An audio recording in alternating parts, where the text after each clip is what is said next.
नमस्कार दोस्तों, स्वागत है आपका। स्वराज एक्सप्रेस देख रहे हैं आप और मैं हूं आपके साथ शिवम। सीधे आपको ले चलते हैं बीजेपी दफ्तर, जहां पर मुख्यमंत्री शिवराज सिंह चौहान वर्चुअल रैली को संबोधित कर रहे हैं। प्रतिनिधि के रूप में जो विराजमान होंगे हमारे लोकप्रिय जन नेता आदरणीय श्रीमान ज्योतिरादित्य सिंधिया जी, ताली बजाकर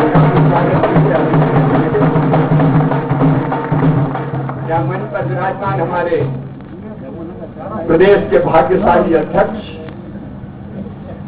जिनके आते ही कांग्रेस के गढ़ों का ठहना शुरू हो गया।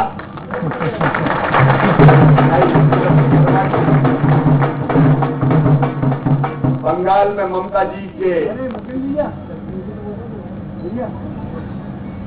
तंबू के सारे खंभे उखाड़ने वाले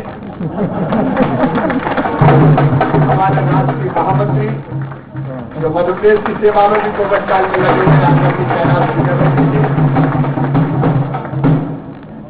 हमारे पूर्व प्रदेश अध्यक्ष, राष्ट्रीय उपाध्यक्ष, लेखक, चिंतक, पत्रकार, राजनेता आदरणीय श्रीमान प्रभात झा जी,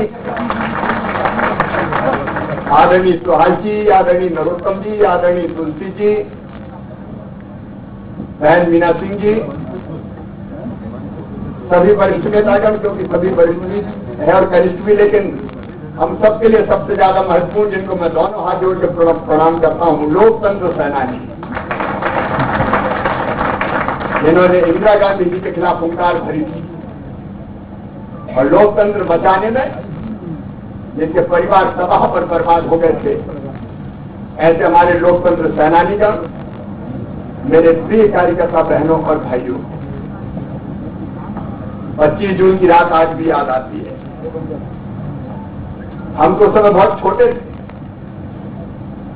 अचानक रात में आपातकाल की घोषणा कर दी गई। ये राहुल बाबा बड़ी बड़ी बातें करते हैं और इतिहास में तो झांक के देखो, राहुल गांधी अगर हिंदुस्तान के विभाजन के गुनहगार कोई है तो वो गुनहगार कांग्रेस पार्टी है।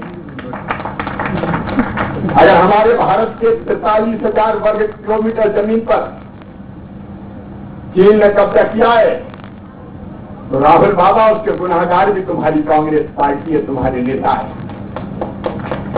और देश में लोकतंत्र का गला घोंटने का पाप जिसने किया, हजारों लोग जेल में डाल दिए। उनका दोष क्या था, उनका अपराध क्या था? कोर्ट ने फैसला इंदिरा जी के खिलाफ किया। जयप्रकाश जी ने हुंकार भरी, सिंहासन खाली करो कि जनता आती है। रामलीला मैदान में क्या सभा हुई थी, पूरे देश में उसकी अनुभूति थी और अटल जी का वो भाषण अविस्मरणीय है। इंदिरा गांधी के पांव के नीचे से जमीन खिसक गई, कांग्रेस की सत्ता कांप गई। आप याद कीजिए कि उससे लड़ने के लिए हम सामर्थ्यवान नहीं थे, लेकिन समय पर लॉकडाउन लगाकर, कोरोना के संक्रमण को रोककर, उस समय पर डबल होने का केस 3 दिन में केस डबल हो जाते थे, आज 17 दिन में केस डबल हो रहे हैं। यह देश की परिस्थिति बदल करके रखी है, इसको हमको समझना चाहिए। आज देश में 4.5 लाख पर्सनल प्रोटेक्शन इक्विपमेंट प्रतिदिन बन रहे हैं, यह हमको ध्यान में रखना चाहिए।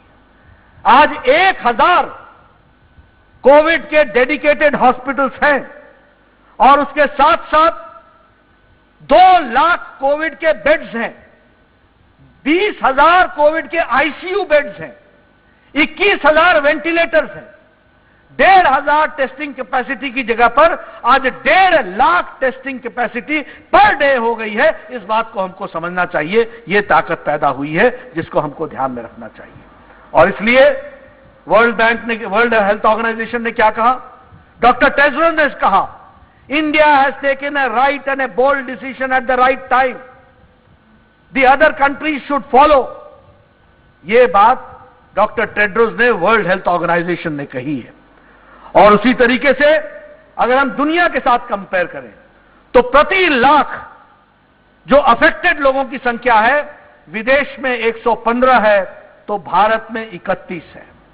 अगर हम बात करें डेथ्स की तो 6 डेथ्स पर लाख हो रही है दुनिया में, और हमारे यहां 1 डेथ हो रही है पर लाख दुनिया में। इस बात को भी हमको समझना चाहिए। मित्रों, इस लड़ाई में प्रधानमंत्री जी ने कोऑपरेटिव फेडरलिज्म का एक जीता जागता प्रमाण देश के सामने रखा। इसी कोरोना की संक्रमण में जो यूपीए काल में एक भी मुख्यमंत्री प्रधानमंत्री की बैठकों में हाजिर नहीं होता था, प्रधानमंत्री जी ने 6 बार सभी मुख्यमंत्रियों के साथ बैठक की, कोरोना के बारे में डिटेल में चर्चा की, उनकी तकलीफों को जाना, उनकी समस्याओं को समझा और एक लड़ी में पिरोते हुए सारे देश को कोरोना से लड़ने के लिए तैयार किया। यह कोऑपरेटिव फेडरलिज्म का तरीका दिखाया, यह कोऑपरेटिव फेडरलिज्म का नमूना दिखाया। यह हम आपके सामने बताना चाहते हैं। और उसमें हम यह भी आपको बताना चाहते हैं कि हर मुख्यमंत्री की अपनी समस्या हो सकती है, हर मुख्यमंत्री का अपना एजेंडा हो सकता है, हर मुख्यमंत्री का अपना राजनीतिक एजेंडा भी हो सकता है। सबने अपने अपने एजेंडे रखे भी, लेकिन उसके बावजूद सबको एक लड़ी में पिरो करके चलाने का काम प्रधानमंत्री नरेंद्र मोदी जी ने किया। यही नहीं, देश को जन भागीदारी के साथ भी जोड़ा। ये ताली बजाओ, ये जनता कर्फ्यू, ये दिया जलाओ, ये पुष्प वर्षा, जिस जिसका आह्वान प्रधानमंत्री जी ने किया, जनता कर्फ्यू का आह्वान किया तो बिना एक सिपाही के सारा देश जनता कर्फ्यू में चला गया। अगर थाली बजाओ और ताली बजाओ का आह्वान किया तो सारा देश शाम को 5 बजे अपने घरों से और अपनी खिड़कियों से थाली और ताली बजाकर कोरोना के वॉरियर्स के लिए, कोरोना की लड़ाई लड़ने वाले डॉक्टर्स, पैरामेडिक, स्टाफ नर्स, सफाई कर्मचारी, उनको शाबाशी देने के लिए अपने घर की खिड़कियों से खड़ा होकर के एकजुट देश का प्रदर्शन किया। अगर दिया जलाओ की बात कही गई तो सारा देश अंधकार से उजाले की ओर चलने का संदेश लेकर, कोरोना हारेगा देश जीतेगा, यह मोदी जी का संदेश लेकर के सारा देश खड़ा हो गया, दिया जलाने लगा। यह हमको ध्यान में रखना चाहिए। पुष्प वर्षा के माध्यम से डॉक्टर्स, इंजीनियर्स का हौसला बढ़ाया। यह मैं आपके सामने इसलिए याद दिला रहा हूं, आपने भी टेलीविजन में देखा होगा।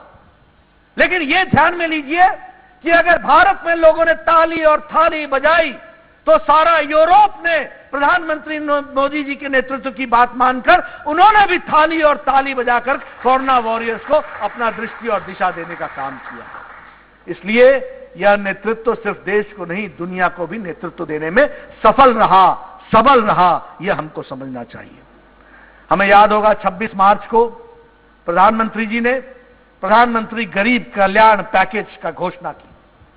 जब प्रधानमंत्री ने गरीब कल्याण योजना पैकेज की घोषणा की तो वर्ल्ड हेल्थ ऑर्गेनाइजेशन के डायरेक्टर जनरल ने कहा, this is the way where the prime minister Modi has addressed the health issue, along with health issue he has also addressed the economic issue of the marginal section of the society। जो गरीब लोग हैं, जो marginal section of the society है, उनकी भी चिंता नरेंद्र मोदी जी ने की है, इस बात की चिंता की है। और जब मैं 6 साल की अवधि की बात करता हूं तो देखिए इसका कमाल।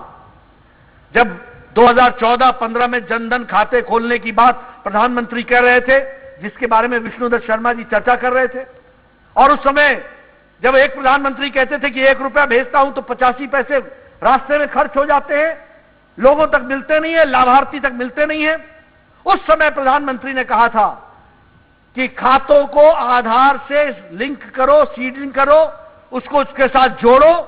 और आज संक्रमण काल में आपको जानकर के खुशी होगी कि 20 करोड़ बहनों के खातों में सीधा सीधा 500 रुपए, 500 रुपए और 500 रुपए, 1500 रुपए 20 करोड़ बहनों के हाथों में पहुंचाया गया, उनको बैंक के अकाउंट में पहुंचाया गया। ये हम आपको बताना चाहते हैं। लगभग 8 करोड़ 75 लाख किसान, 8 करोड़ 75 लाख किसान, उनके घरों में 2000 रुपए की प्रथम किस्त पहुंचाई गई। और उसी तरीके से 8 करोड़ परिवारों में 3 महीने के लिए 3-3 गैस के सिलेंडर मुफ्त पहुंचाए गए। और मध्य प्रदेश में 72 लाख लोगों ने फायदा उठाया। जनधन में 1 करोड़ 66 लाख लोगों ने फायदा उठाया। हमारी बहनों के खातों में 500 रुपए पहुंचे।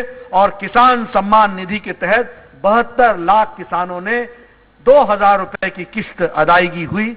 और सबसे बड़ी बात हुई कि 80 करोड़ की जनता को अगले 3 महीने के लिए 5 किलो आटा या चावल और उसके साथ साथ 1 किलो दाल यह देने की व्यवस्था की है। हमारे अपने नरेंद्र तोमर जी बैठे हैं, हमारे थावर जी बैठे हैं। इन दोनों के माध्यम से मोदी जी को मैं बधाई देना चाहता हूं। आपने 80 करोड़ जनता तक यह राशन पहुंचाकर उनके घरों में चूल्हा जलाने का काम किया, संक्रमण काल में खड़ा होने का काम किया, देश को बचाया। इसके लिए आपको मैं बधाई देना चाहता हूं। फिर आत्मनिर्भर पैकेज की बात हुई। अब आत्मनिर्भर पैकेज की जब बात हुई तो भी वर्ल्ड बैंक ने कहा it is the right type of stimulus. तब भी यूएन जनरल असेंबली में कहा गया कि India has given the right type of financial support bye आत्मनिर्भर भारत। और यह आत्मनिर्भर भारत पैकेज नहीं है, यह आत्मनिर्भर भारत आने वाले समय में भारत की दृष्टि और दिशा को बदलने का काम करेगा। यह आत्मनिर्भर भारत है, इसको हमको समझना चाहिए। मित्रों, संक्रमण काल में 3 लाख एमएसएमई को कोलैटरल लोन देकर के उनको इसके साथ खड़ा करते हुए उनकी रोजमर्रा में